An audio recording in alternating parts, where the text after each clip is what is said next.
এই বন্দিপুরে তার জন্ম। আজকের এই আমরা তার আবক্ষ মূর্তি উন্মোচনের অপেক্ষায় আছি। মঞ্চে উপস্থিত আছেন আজকে প্রধান অতিথি আমাদের পশ্চিমবঙ্গ সরকারের মন্ত্রী শ্রী বেচারাম মান্না। উপস্থিত আছেন এখানে আরামবাগ সাংসদ আমাদের মিতালি বাগ, আছেন এখানে এসপি সাহেব আইপিএস কামনাশিস সেন। উপস্থিত আছেন এখানে আমাদের গ্রিন ইউনিভার্সিটির উপাচার্য উপস্থিত আছেন। উপস্থিত আছেন এখানে আমাদের শ্রীরামপুর পৌরসভার চেয়ারম্যান উপস্থিত আছেন এখানে।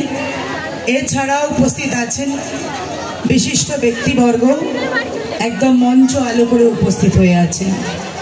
আমি সবাইকে আর আলাদা আলাদা করে নাম এবং ডেজিগনেশন দিচ্ছি না। তাদের এবং যারা আমার সম্মুখে উপস্থিত আছেন প্রত্যেককে আমার সশ্রদ্ধ প্রণাম জানাই।